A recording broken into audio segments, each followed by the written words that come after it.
Welcome to The Breakdown with Brodkorb and Becky, a weekly podcast that breaks down politics, policy, and current affairs. I'm Becky Scherr. And I'm Michael Brodkorb.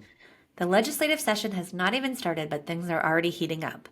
Today, we are going to continue our conversation surrounding the residency issue in HD 40B that has led to Republicans holding a one-seat majority over the Democrats for the time being. We are excited to welcome Republican Majority Leader Harry Niska back to the podcast to help us break down all of the chaos that is unfolding in the days leading up to the start of the 2025 session.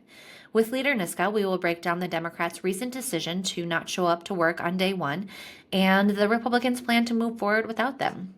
We will then hit on what Governor Walz and Secretary of State Steve Simon think about the matter and the potential legal and political ramifications of it all.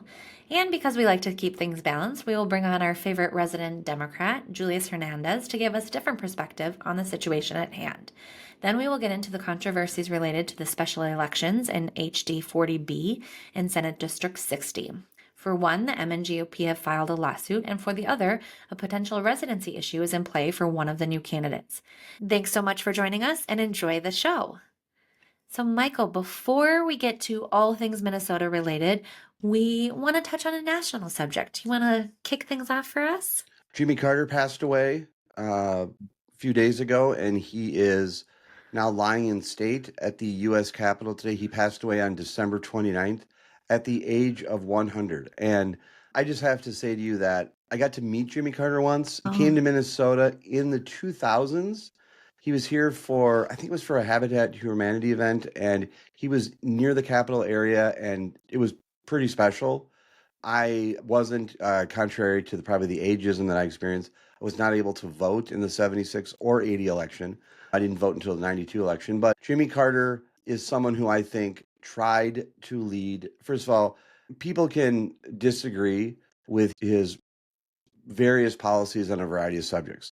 But there's no question that Jimmy Carter led with his heart and his beliefs. And I think that he did a lot as president to try to increase the standards and the ethics inside the White House.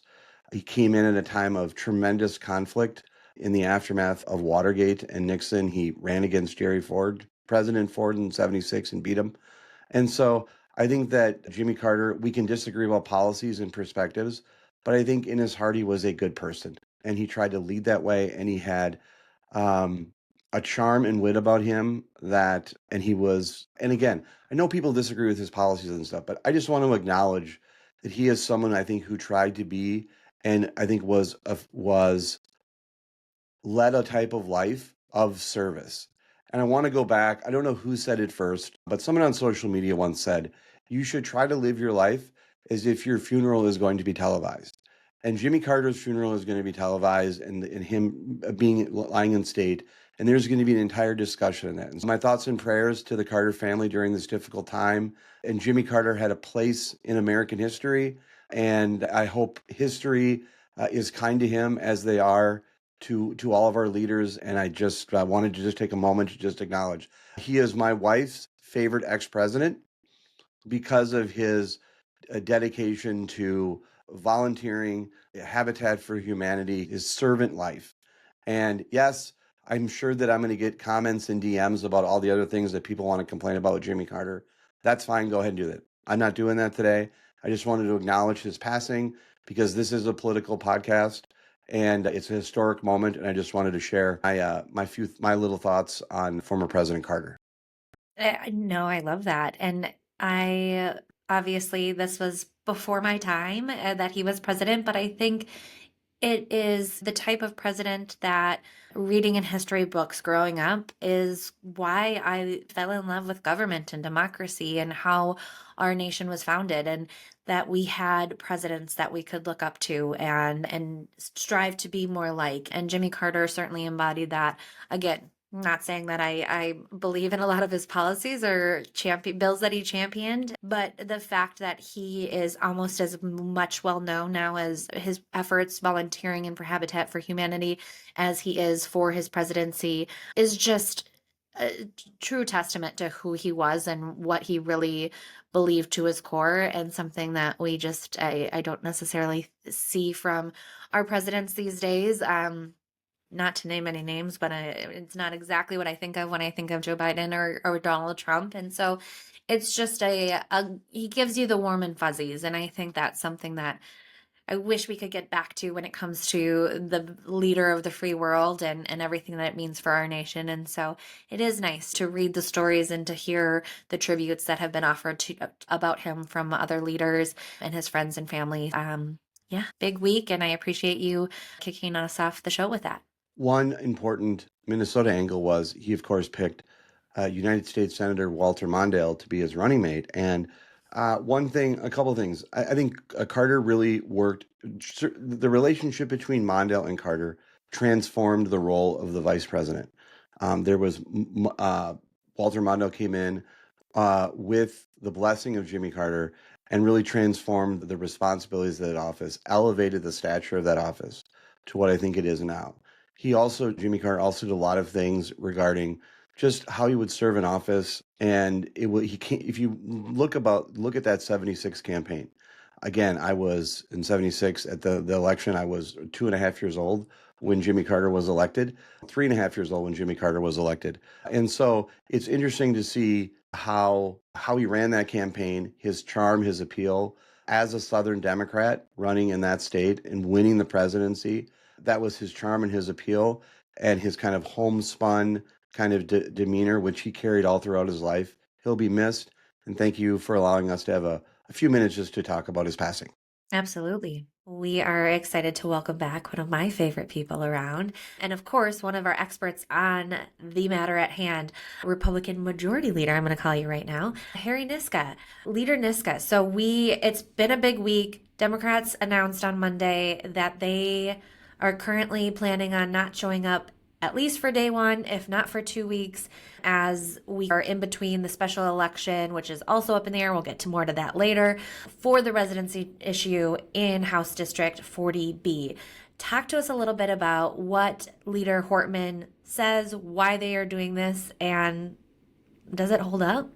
As far as I can understand, Democrats are demanding two things that they're not entitled to. And if they don't get those two things, then they're not going to show up on day one. The two things that they're demanding is that instead of proceeding with the members of a legislative body who show up on day one and doing the things that normally happen when there are vacant seats and one party has the ability to organize, they are demanding that we not do that. And they are demanding that we, in addition to not doing that, that we don't carry out our constitutional duty, if it comes to that in the Shakopee case, to deal with a challenge that might come before the House. They want us to prejudge that and to just say that we are going to decide in favor of Brad Tabke in that case. And if we don't do those two things, the two things that no minority is ever entitled to demand coming into a legislative body, then they say they're just not going to show up for work on day one, on the day that the Minnesota statutory law says the House must convene. 67 Republicans are going to show up. We hope that 66 Democrats will show up. But according to Leader Hortman yesterday and Representative Long, they are not going to show up. Hortman said in the press conference yesterday, if there's no power sharing agreement, we will not be there. We are not going to show up and have them, meaning Republicans, illegitimately seize power. Now, we've spent a lot of time talking to you. We've spent a lot of time speaking to former Speaker Kurt Dowd on the matter, reading state statutes, seeing what the reporters are saying. Go a little into this illegitimately seizing power and how, from my perspective, and I assume yours, that's just not the case. Yeah, the idea that a legislative body doesn't convene and do whatever a legislative body can do on the date that it's supposed to do it just makes no sense. That's what every legislative body everywhere in the entire democratic world does. And a power sharing agreement only happens in a very rare situation where a body shows up and they can't do something basic. In 1979, they couldn't elect a speaker because it was tied 67 to 67. Other legislative bodies have done that. The Senate may have to do that when it shows up on the same day and is tied 33-33. They're going to have to work out something about how they organize. But that's when a power sharing agreement happens. And we were obviously planning for that possibility. It was pretty open and honest and obvious to everyone. That was only a possibility starting on election night. Both Leader Dameth and Leader Hortman, then Speaker Hortman, were on Almanac very shortly after, and they were talking about, for example, the possibility of a member switching parties, and both of them were very open about the fact that would change the calculus, and then it wouldn't be there wouldn't be a power sharing situation, and that's what would have happened, right? If a Democrat would have joined our caucus or a Republican would have joined their caucus, obviously nobody would have been talking about reneging on a power sharing agreement, because that's not a situation where a power sharing agreement is necessary. The idea that there's reneging or that the Democrats are entitled to any of the things that they're demanding in exchange for just showing up for work doesn't really hold up. Representative, I was curious, is there any historical context or examples that you can think of legislators not showing up? Now, we've heard a little bit stories of other states that this is happening in. The only thing that I can remember, and I'm remembering this from my government class in college, wasn't there, I believe there was a legislator who hit a bill regarding moving the state capitol from St. Paul down to St. Peter. Maybe that's an urban legend, but I'm not aware of any mass or a strategic decision by legislators to not show up to work. Is there anything in your experience, in your legislative review of history or anything that you've come across where there's any precedent or example of this happening? In other states, it has happened, especially in states where there's a supermajority quorum requirement. So I remember there was an instance in Texas where they have a higher threshold for quorum, where the Texas Democrats left and went out of state. Similar things have happened in other states. In Minnesota, there have been times where people have delayed showing up for a call of the House or a call of the Senate just to slow things down. But in terms of one side saying we don't even the way the House, this body would organize, and so we're just not going to show up in the first place because we don't like the natural consequences of democracy and election law and how all of those things interplay. We think that the results are bad from our perspective, so we're just not going to show up. I've never heard of an instance like that. Certainly not one where we have clear law that says on this day the legislature meets in this place, and one party decides they don't like the results of following that law, so they're just not going to do it. One quick follow-up question. Procedurally on that day, if something were to happen, let's say they don't show up, what institutional authority or power do you have to go and gather them and compel them to come? Is there do you dispatch the Sergeant at Arms, Tommy Lee Jones in The Fugitive, and say, we want a hard target search of every outhouse, farmhouse, hen house, and bring them in? What procedurally can you do to compel them to come in? So the details of that are a little unclear, but the Constitution is clear that there is authority of each house to do that. The tradition of the House is to say you do a call of the House and you ask the Sergeant at Arms to bring in the absent members. We do have to organize potentially to clear up some of the authority around that. There is a temporary resolution right now. As we speak, none of us are really even members of the legislature because our terms ended earlier this week and the new terms don't start until Tuesday. I think if none of the Democrats show up, potentially they're not members of the House. I'm not sure how they think they're going to get paychecks. Leader Hortman said they're going to get paid. They're going to plan to take paychecks even if they don't show up for work. But there are a lot of things we can do, and we're going to make sure that we do have the ability to organize and to move forward with the people's business on day one, like state law requires us to do. I do want to touch on the quorum issue because Hortman says she is confident that Secretary of State Steve Simon is going to determine that 67 members does not meet quorum. However, when we look at Mason's rules, which are currently the 2023-2024 rules that are, from my understanding, the temporary ones until permanent ones are in, and I saw some tweets that you put out last night, which if you're not following Harry Niska on Twitter, please go do. It is a fascinating and great follow. You tweeted some differences between the Minnesota Constitution and U.S. Constitution, all of which kind of allude to the fact that if that there would be a quorum. Talk to us a little bit about what that looks like. And, Secretary of State's office says didn't really give an answer supporting Hortman, just said that they're consulting with nonpartisan staff, legal counsel, reviewing rules, laws, everything of that sort. Sure. So the key language here is from the Minnesota Constitution that says a majority of each house constitutes a quorum to transact business. So it's a question of what a majority of each house is. The assumption has been in the past in Minnesota that majority of each house would be 68 for the House, because as long as the House is defined as having 134 members. But on day one, on January 14th, the House will have 133 members. Maybe it will have 67 members if 67 members actually take the oath of office. And so the question is whether the quorum requirement is reduced by, when you're interpreting that language, whether the quorum requirement is reduced by vacancies. And the U.S. Constitution does have almost identical language, and the U.S. House has interpreted that language to mean that when the membership has been reduced for some reason, the quorum requirement gets reduced to a majority of that reduced number. In the past, it's always been assumed that quorum number is 68 in Minnesota. Obviously, when it comes to operations of a body itself, at the end of the day, the body is the final authority on a lot of issues that relate to how you interpret law that applies to that body. And we certainly would hope that Secretary Simon wouldn't take that ceremonial role that's given to him in the statute to open the House and use that to somehow thwart the ability of the House to decide how it can and whether it can even be organized based on 66 members deciding not to show up. I was told there would be no math. It's very easy math. It's Thank very you. easy. Even lawyers can do this level of math. Thank you. I know we just have a couple more minutes with you.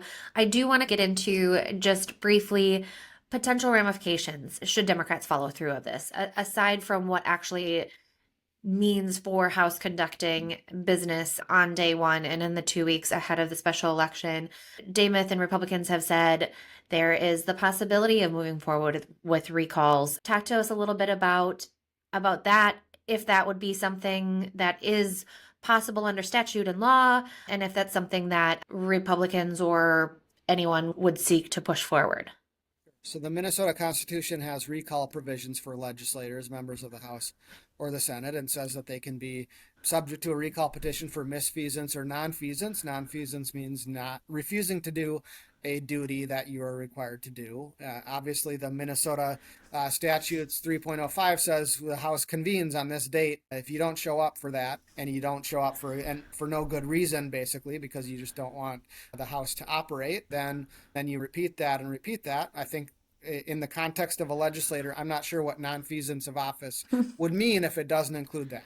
I do think that there's a real concern that and voters in each district can decide whether they want to then go forward with a recall petition. There is also, you talked about the 40B, the timing of the 40B election. One really important thing about that is that's a subject of a case in the Minnesota Supreme Court right now. It's being challenged that Governor Walz didn't have the authority to issue the writ on the date that he did. And under the statute that applies to election contests, the House can expedite the time at which he can issue that writ by passing a resolution saying that the House isn't going to take any further action on the election contest. Obviously, we would like to that the people of 40B to have representation as soon as possible within the bounds of the law, and that requires the House to organize and pass that kind of a resolution, which is something that we're talking about doing on day one if we are able to, when we do get organized on day one. It would be really Democrats who are trying to delay the people of 40B being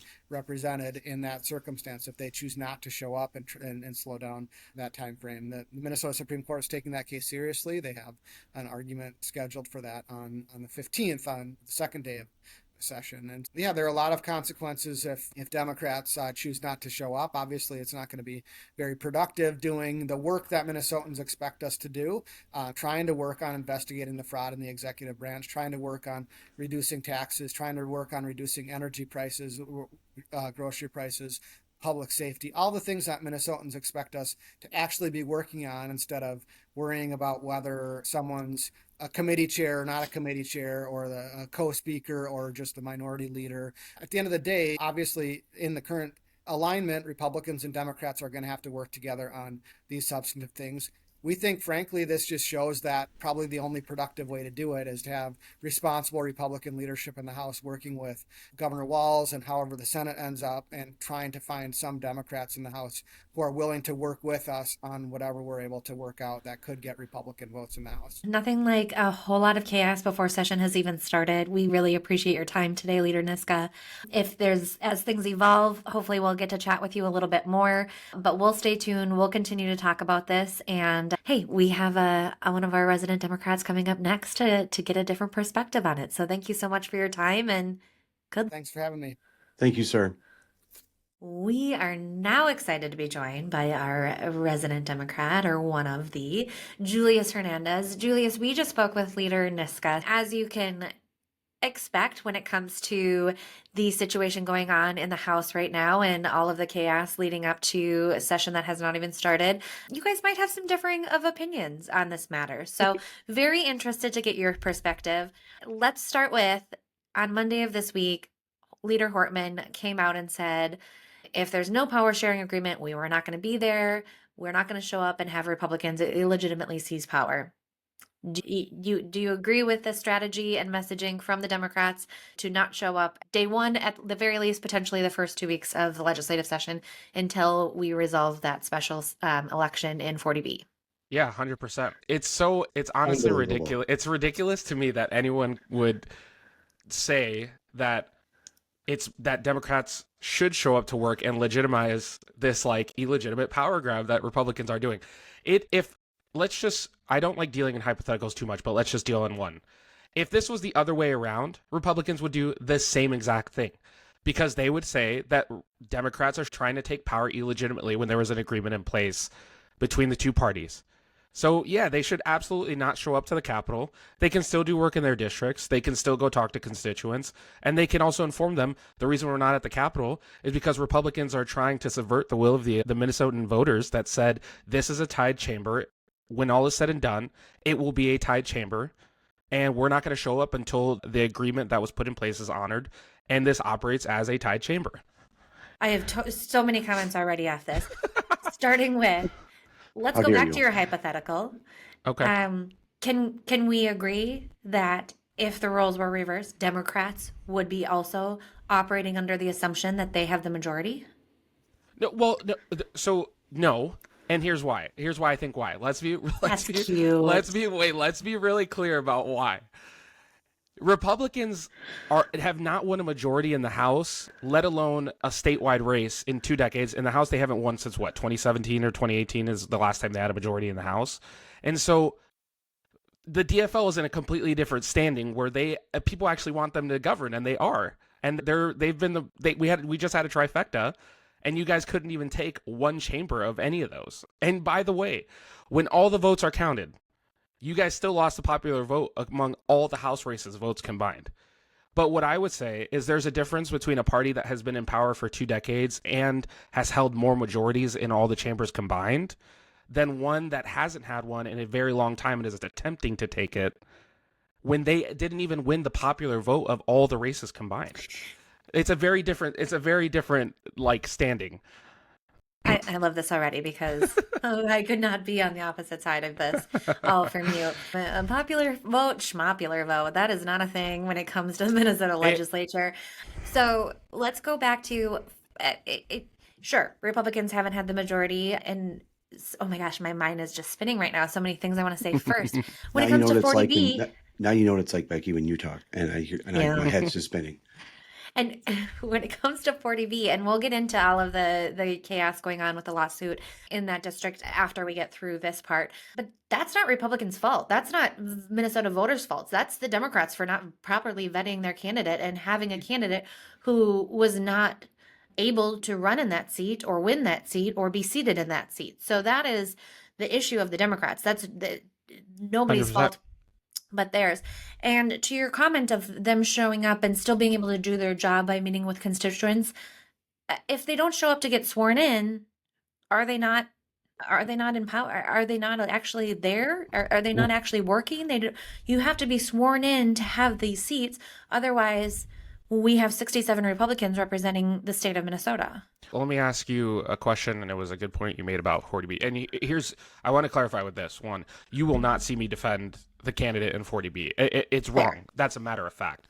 It was wrong. He lied. Whether the DFL leadership knew about it or not is up for question, and it's a legitimate question to be asked. But that's not what the matter of fact is at this point. Is that this is and we'll get to the 40B. But let me go back to the question I was going to ask you. Does all of this constitute or does this change the fact that the House at the end of the day will be tied? And does that legitimize Republicans to go ahead and steal the speakership illegitimately and keep it for 2 years under the premise that this will be a tied House? Right or wrong? In my opinion, and here's what I'll say. My opinion to this question is the one I formed, which is at the end of the day, this House will be tied. And there was a power sharing agreement that gave Hortman and Dameth the ability to both lead the House together. And the other part of that is, why did illegitimate Speaker Dameth go on TV yesterday and say that she is not considering right now whether they're going to go back to the power sharing agreement once the House goes there? So the question is, does it legitimize their ability to take the House if they go to work? And should Republicans take this as an opportunity to subvert the will of the voters by taking the House for themselves and the position of power of the speakership? I think all fair questions. I think my response to that is that it takes for granted that this seat in 40B is a Democrat safe seat. If we were looking at a seat that was more of a battleground seat, you couldn't say that. And For sure. I feel like it gives some credence to it. It gives some power to saying it's okay if you don't operate fully under the residency issues or under the laws set forward for candidacy requirements, because we'll just do a special and we can all fix it later, right? Like, I completely understand what you're saying, but I don't think it sets a good precedent to look at it that way, just simply because this is a safe DFL seat. And so I think they get a little wishy-washy about that. I do want to ask you, though, because obviously you have some thoughts on your quote, illegitimate Speaker Dameth, but she, just as Hortman was strong in her press conference on Monday, Leader Dameth was also strong in her press conference on Monday, saying that 67 Republicans are willing to show up and present or do their job and show up for the Minnesota people. 66 Democrats are not willing to show up. They're not willing to just have the gavel down, to get sworn in, to start the organizational power that we need, which means that essentially 2 weeks go by in a relatively short session that absolutely nothing can get done. From 67 to 66, there is an organizational majority. We all understand that to pass most laws, aside from speakership and what that is, the 68 votes do come into play. But what's your take on the Republicans planning to move forward with this? Good for them. It's the only time they're going to ever have any semblance of power in the House. And so good for them. You know what?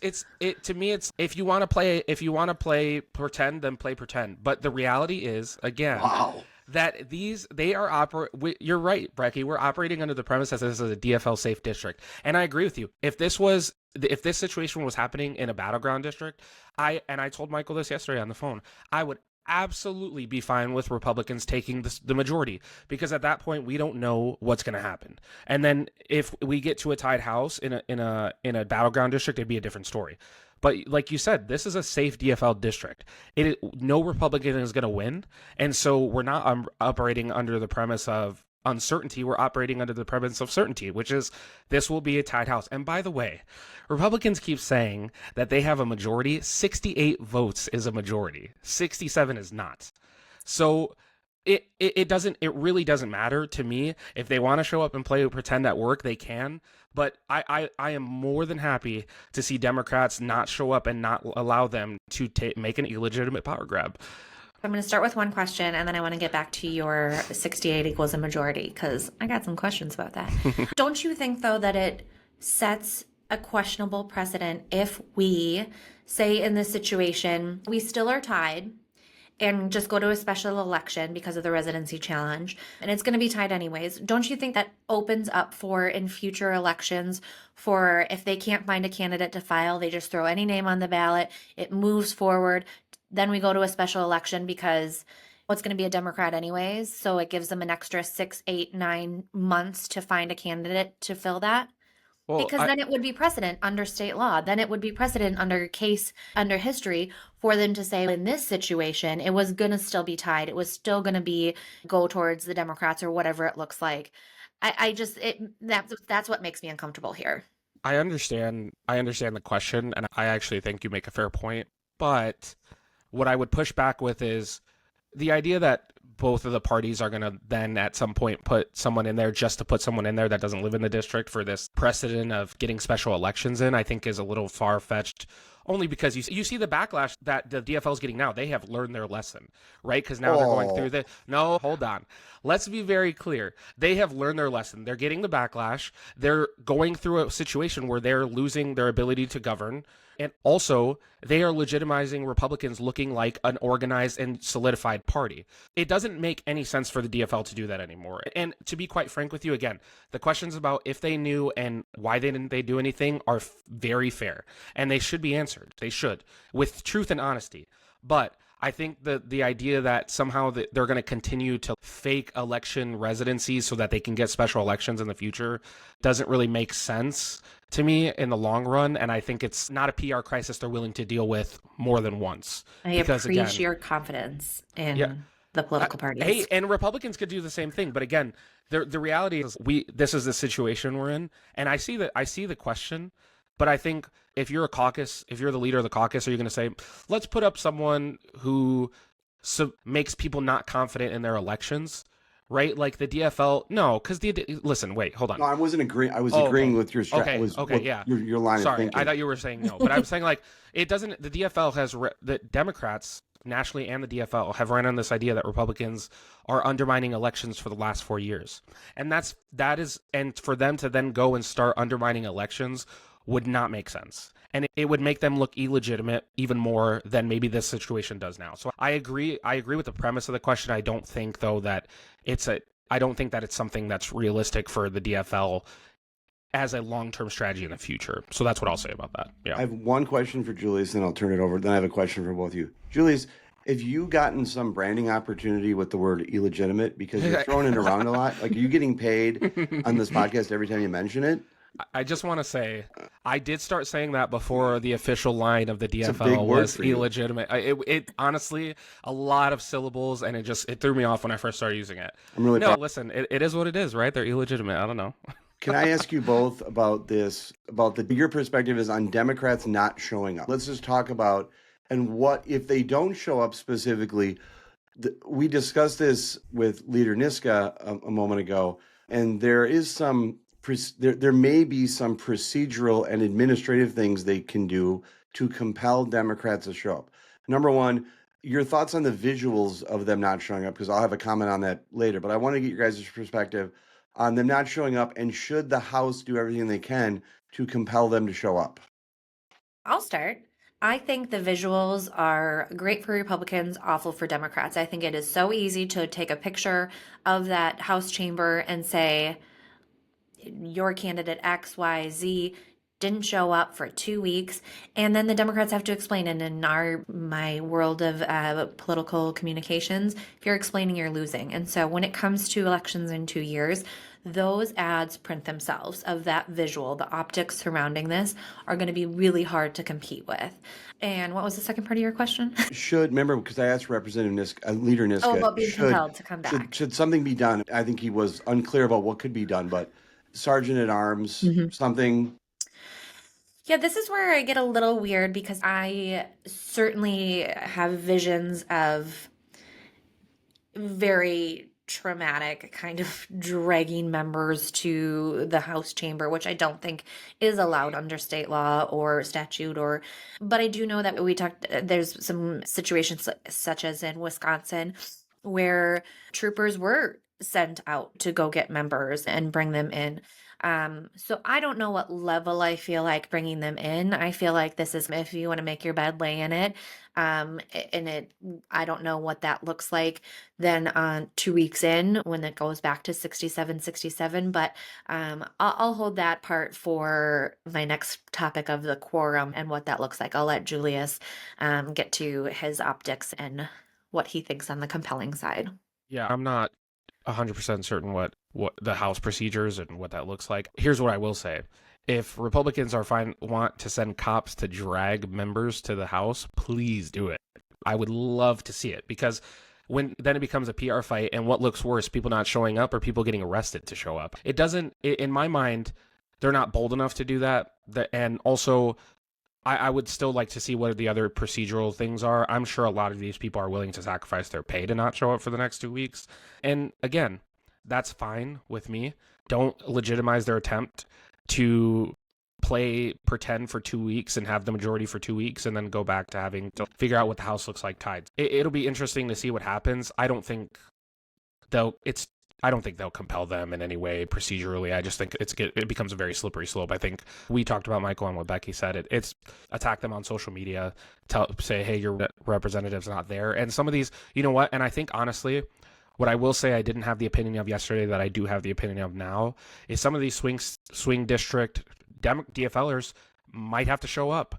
But also, in 2 years, are people going to remember this when they go to a ballot box? I don't know. We're giving a lot of voters who don't really engage super frequently too much credit maybe, or maybe not enough. So it really depends. But Julius, I feel compelled to tell you this because I tell this to my children and all members of my family. When I speak to you on the phone, our conversations are off the record. You can't later source them and reference back to a conversation. All of our conversations are off the record. Fair enough. Okay? Fair I got to enough. tell my kids that.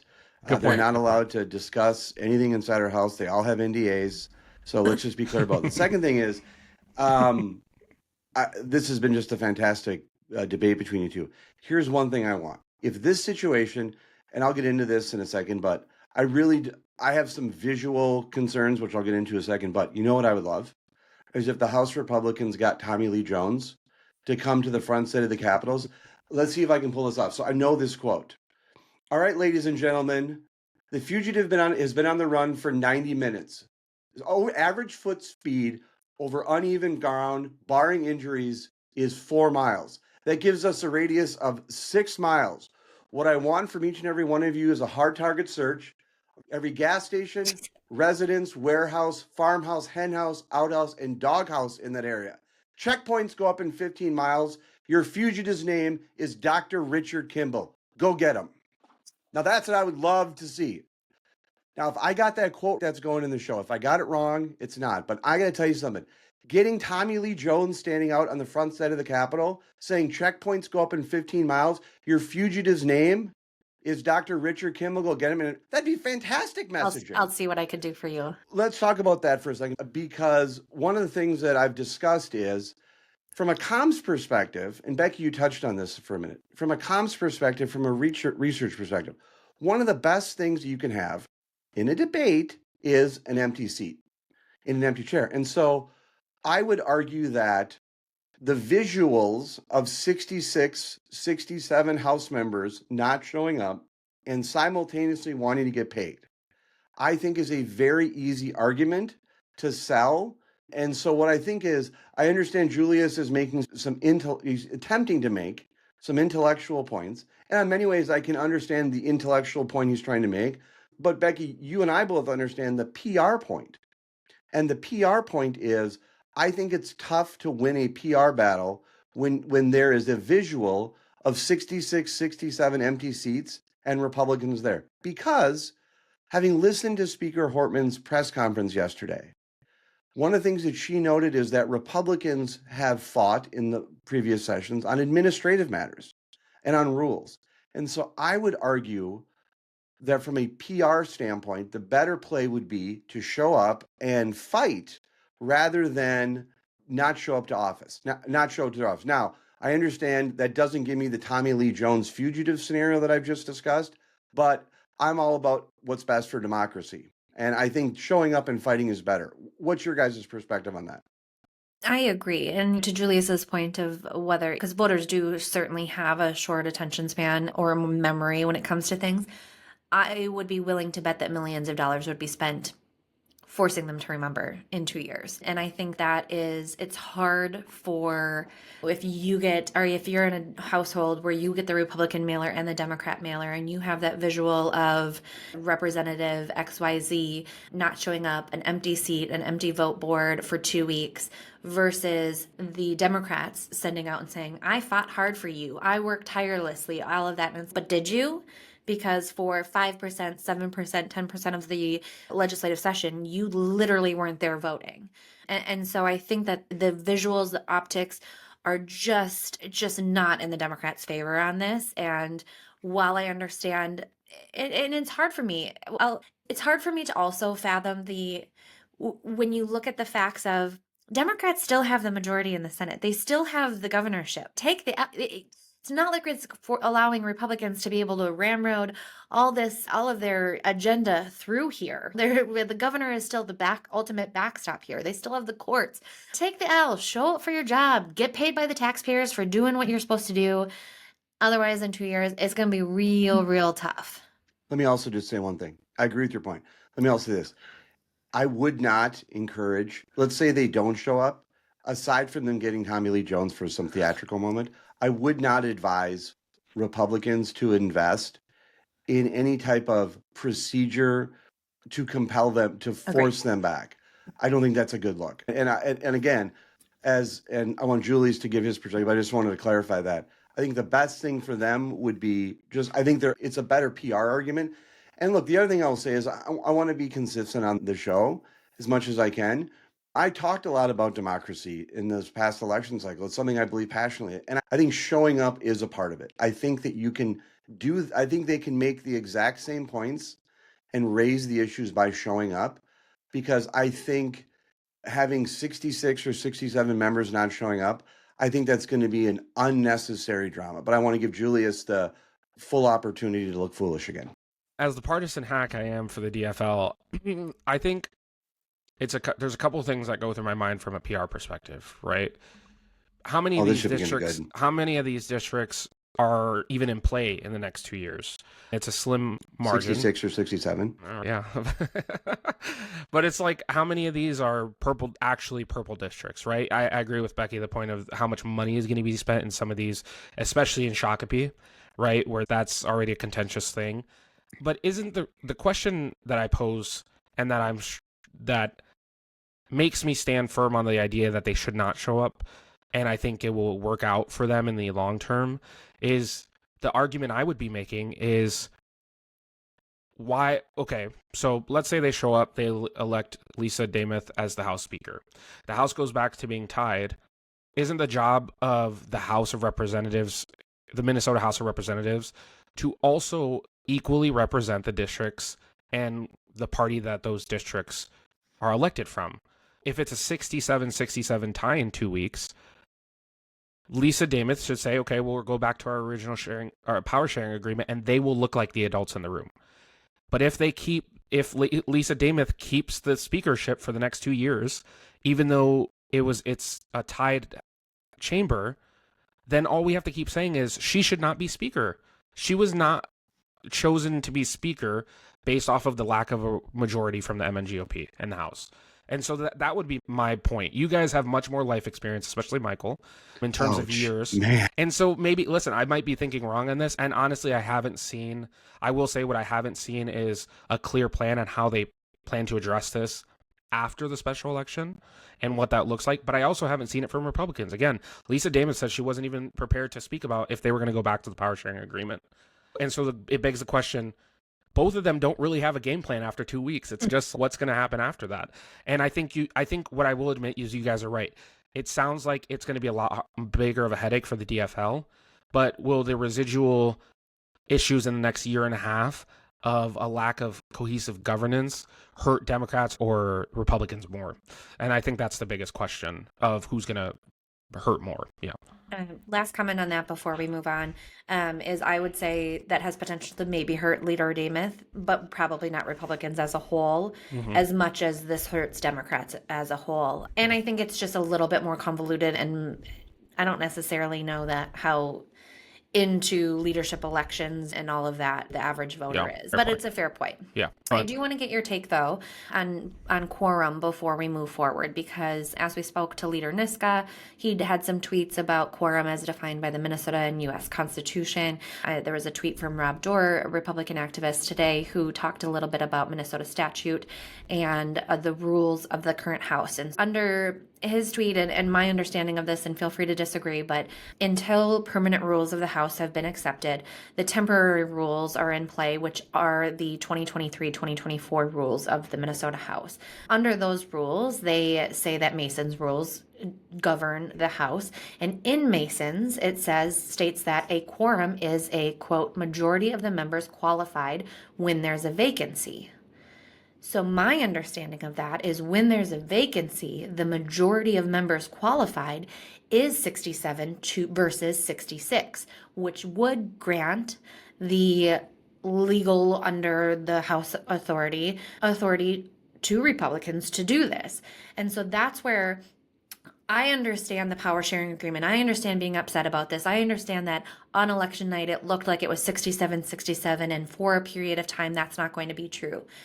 But the quorum says, or Mason's rule says, that a quorum in this case could be or should be 67 of the 133 qualified members, because there is one vacancy.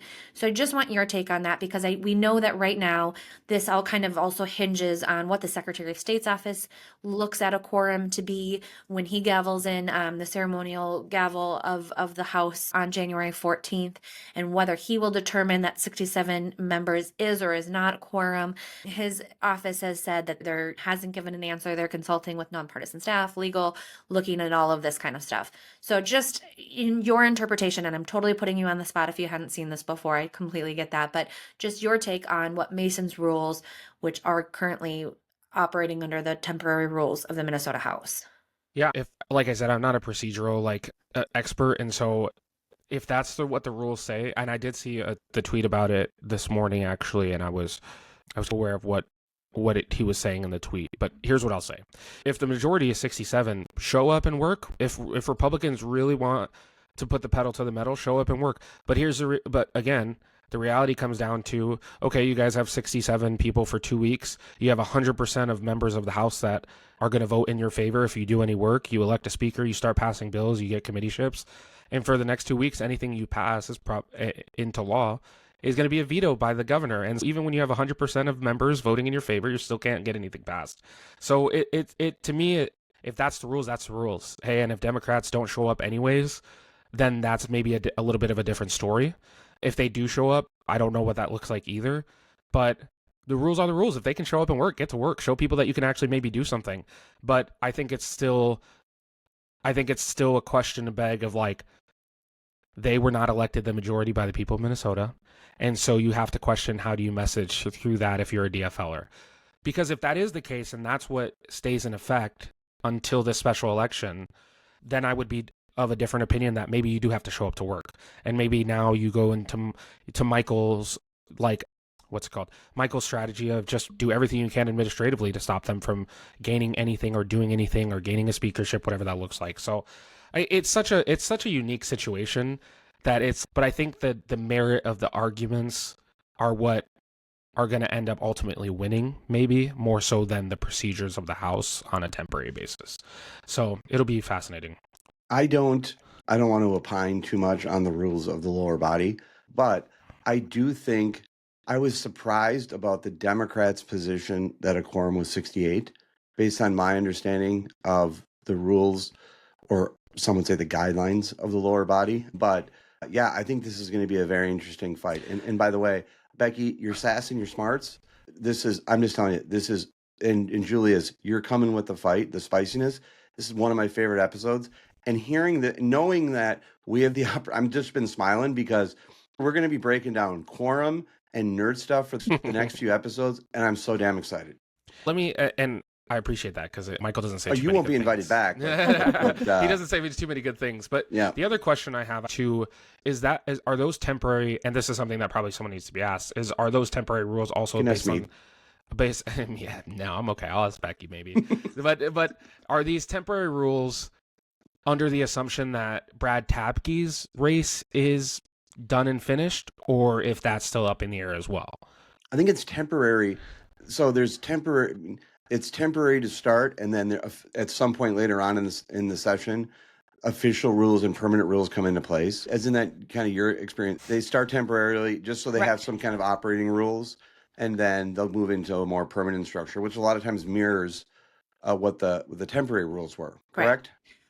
From my understanding, yes. And I think that, so I don't know exactly what that looks like when it comes into the Tapke seat and that ongoing controversy surrounding that. I do know that there is potential, depending on what moves forward, what is accepted as quorum, and this organizational rules need to be passed for the House to move forward. And so this is also, I think, a potential issue for the Democrats is if it does come down to whether that's Secretary of State Steve Simon or the Supreme Court or whatever it looks like, there is potential that Republicans possibly, in my understanding, could adopt permanent rules in the absence of Democrats, and in which case has potential to change things. Now, I don't know that they're going to do anything wild and crazy with that because, again, every pendulum swings back and forth. But rules need to be adopted. It's part of the organizational and the administrative part of what often happens in the first days and weeks of a legislative session. And so that's up to the Democrats, again, if they're potentially willing to forego having a say in some of these administrative matters that the House needs to do to move forward, and hereby the Republicans would need to do to move forward. And that might be something that they have to risk. Yeah. Just before we move on, my favorite type of crisis is a constitutional crisis. And I think we're getting excitingly close to a constitutional crisis. And having a podcast where we can break down a constitutional crisis is pretty much like Christmas morning to me. Also, like Christmas morning, want to put both of you on the spot now. We talked about Secretary of State Steve Simon's office looking into it and not supporting or disagreeing with the Democrats at this point. But when we look at Governor Walz, according to Leader Hortman, Walz is, quote, fully supportive of the DFL refusing to show up on the first day of session while continuing to collect their paycheck.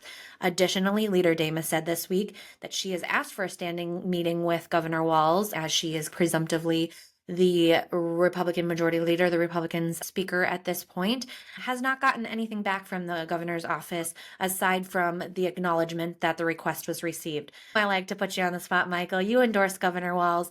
What do you think of him being supportive of the Democrats' actions here and potentially not setting up meetings with Leader Damas? First of all, I'm going to be intellectually consistent in saying, number one, I completely stand by my endorsement. Number two, I have never been a fan, and this is a document, of another body offering a commentary on what or isn't the position. And so I do think that there should be some clarification. I think the governor's office needs to clarify their position. I think the Secretary of State's office needs to clarify their position. I will tell you both something, that I think that this, to use that kind of Ron Burgundy, boy, this escalated quickly.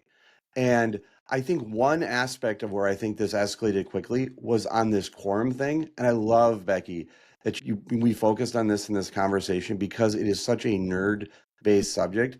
But it appears to me, at least my take, is that it didn't seem like the House Democrats had gotten a clear answer in preparation before going in front of the podium as to what Secretary of State Steve Simon's answer would be. And so I think we're in that kind of gray area. And that's why I think this could trend toward some type of constitutional crisis.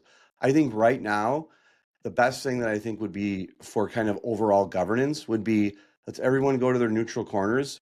Let's get the governor, let's get the Secretary of State to weigh in and disclose their conversations and offer their positions. I think as Speaker Hortman should be given every deference to her as a legislator and as the speaker. The same should be afforded to incoming Speaker Lisa Damas, and that should be done. We should keep going forward. One final point I'll say, I would love for the Republicans and the Democrats to work this all out and have there be some type of agreement. And so when I say that them showing up and fighting, I would love if this could get worked out. I just think that I'm not saying I want the Democrats to show up and fight, nor do I want the Republicans to show up and fight. I'm just saying I think it's a more of an intellectually, I think it's a better PR argument if they're there fighting rather than being absent. So that's just want to clarify those points because I thought Julius was mischaracterizing my position. Fair. I think that's all fair. I do anticipate that we hear from the governor and the secretary of state very soon on the matter. I'm sure they're both meeting with everybody and reading everything and figuring out really what happens. We are sitting here a week, a little over less than again, thought there would be no math here, but about a week out from the start of the legislative session, and only a matter of days until this needs to be figured out. And I'm sure Republicans, Democrats, Walz, Simon's office are all doing their due diligence to do it, and we'll be here to talk about it. So I do want to move on because we have spent a lot of time on that and will continue to do so. But there are two special elections that I want to hit briefly, both with some new shenanigans. Starting with the House District 40B. So again, this is the Roseville seat. Curtis Johnson deemed not valid under the residency requirements, which is causing all this chaos in the Minnesota House. The Republican Party of Minnesota and the Minnesota Voters Alliance have filed a lawsuit. They filed a petition with the Minnesota Supreme Court. A hearing has been officially called, as Rep. Niska had mentioned earlier, for January 15th, which is the second day of session. And here, again, this kind of goes back to what we talked about last week, that the argument is surrounding that writ of special election that Governor Walz issued and whether it is valid due to the vacancy supposedly given by Curtis Johnson when he said he would not be accepting the seat. Or in this case, the petition is arguing that the earliest date that the special election should happen is February 5th, because again, under state law, the 22 days after the start of the session is what gets us to February 5th. Any thoughts? I'll start by just saying bravo to the Republicans and the Voter Alliance for getting a lawsuit. Last week I was uncertain of whether timing would allow, if this would actually happen, if a hearing would be able to happen before the special election on January 28th, but bravo. Becky, since we're discussing shenanigans, what kind of shenanigans are these? Legal shenanigans? Evil shenanigans? That's right. That's a movie reference from Okay. us. I was playing a movie reference there. Yes, so shenanigans. Yes. So Julius, why don't you take this off since we're going to classify these as evil shenanigans? There's a lot there, and I'm not a legal expert, so it's like a difficult question to answer. But here's where what is the original date scheduled for? It's the 20 for the special election. The primary is the 14th, but in this seat there's only one Democrat, one Republican, so the special is on the 28th. Okay, so then let's say the special election goes to the 5th. What? That's 8 days difference in, again, a DFL safe seat. So Julius, let me ask you something. And I'm going to push back on this. You keep saying a DFL safe seat as if that should factor in to the application of democracy. You're right. In terms of the eyes, oh yeah, of course you did. In terms of the eyes of the law, it shouldn't make a difference. But in terms of the evil shenanigans that Republicans are pulling in this state, you like that one? I got that in there good, didn't I? In terms of the evil shenanigans that Republicans are pulling in the state, what difference does it make for them? Another week of Democrats not showing up to the House. And another week of them playing pretend like they are going to have the majority in the House of Representatives. Again, the argument that's going to win here is the argument of merit on some of these issues. Again, like we said, it doesn't factor in whether it's a DFL safe seat or not. But why do you want another 8 days? Because you want another 8 days to have a PR crisis maybe. But you also want to have another 8 days to act like you are a governing majority in the House of Representatives. Newsflash. You're not. You won't be in a week, in a month. Okay? And why are you going to the courts to solve an issue for a race that you're going to lose? It does not matter. Strongly disagree. I look at this very much apart from the PR crisis going on at the House currently. This, is a completely different look and a completely different misuse or misapplication of the law and potential abuse of power under Governor Walz by calling a writ of special election That's before he should. This seat was not vacated when Curtis Johnson said, "Okay, I'm not going to accept the seat." He wasn't sworn in. He didn't have the seat. The seat is not his to vacate.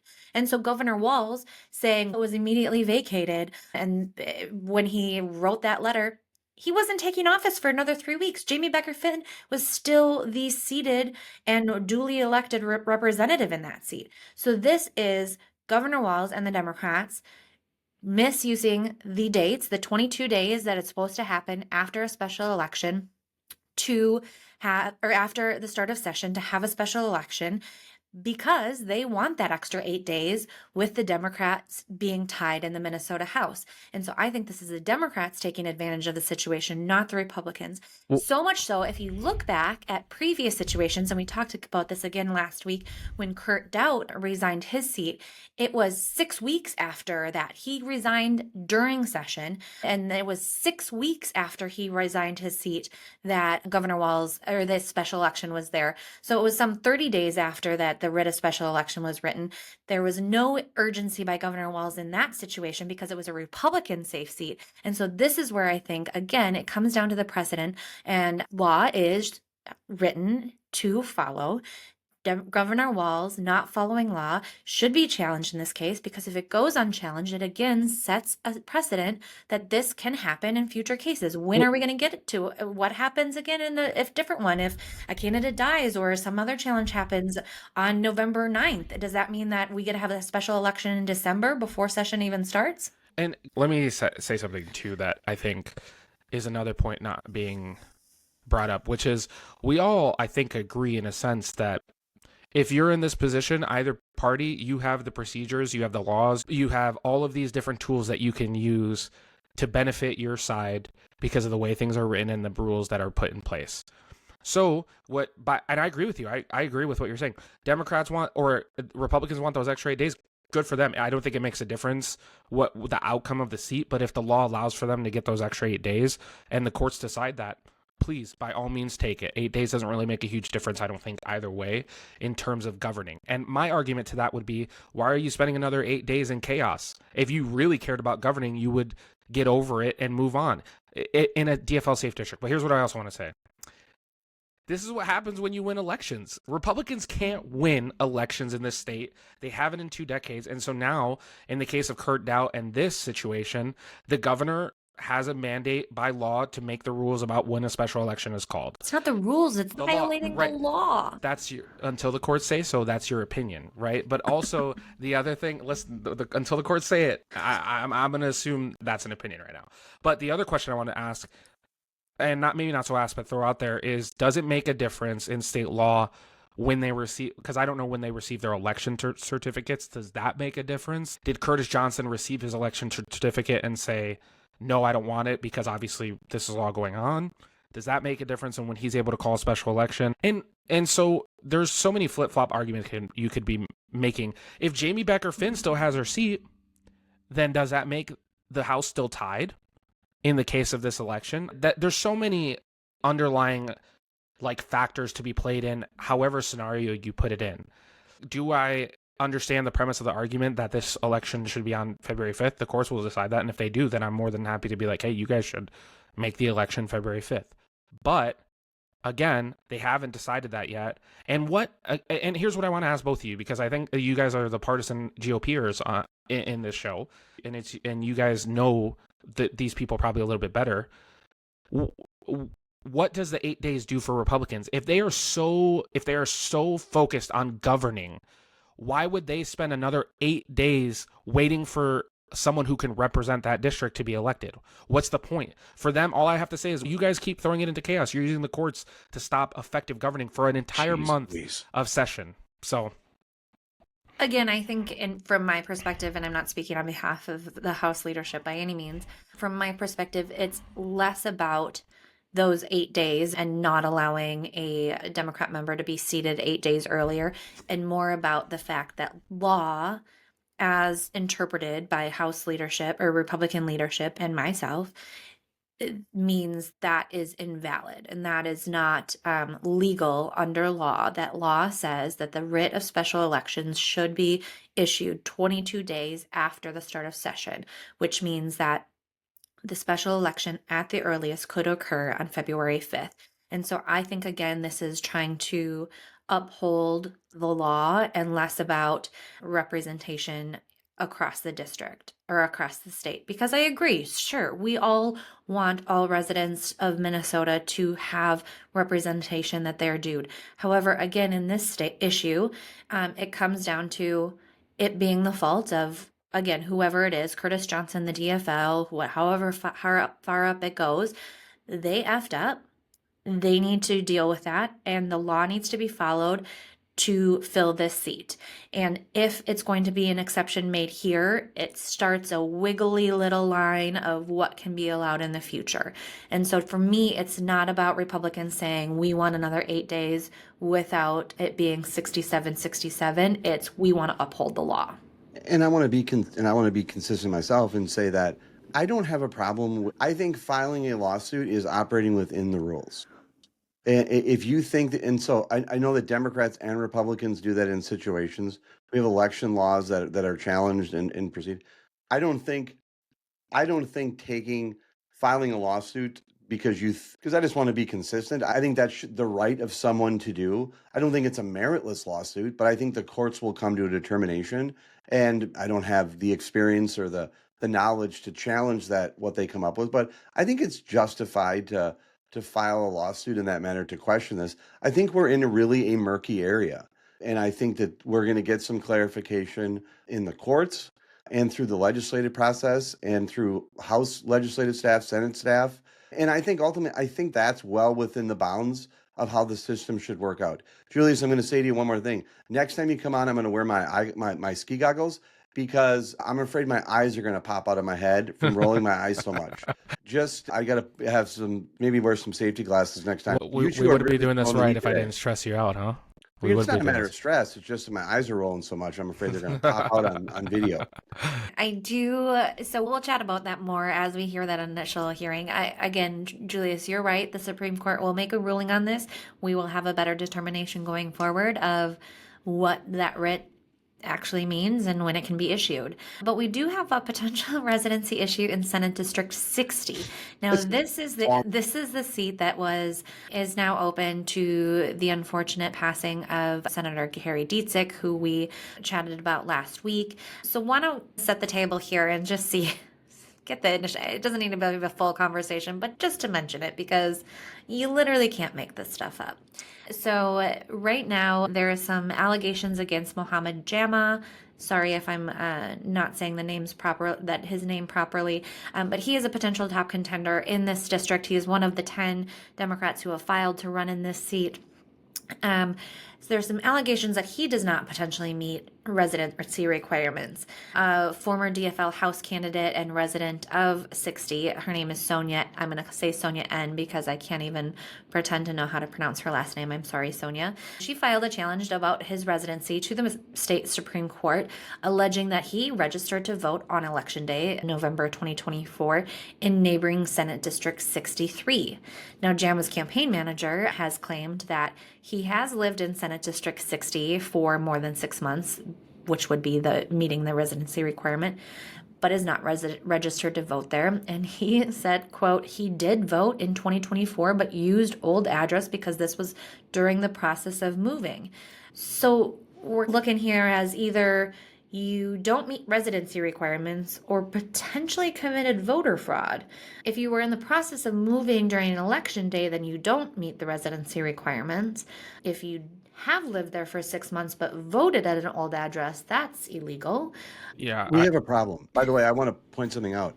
Anytime we deal with these type of residency things, I want to point out, I was living in South Minneapolis, 50th and Challen, bought a house in October of 2004.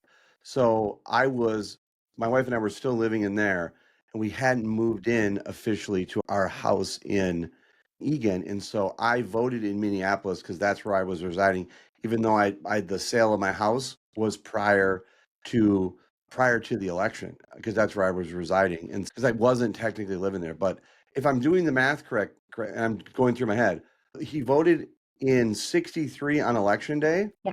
And so then if you do the math, I'm not the Farmer's Almanac, but I think that's more than, I think we're less than 6 months. That's 2 months. Because you have to, so he would have had, in order to be qualified to be a resident in this special election, he would have had to reside in 60 by the time of the election for 6 months.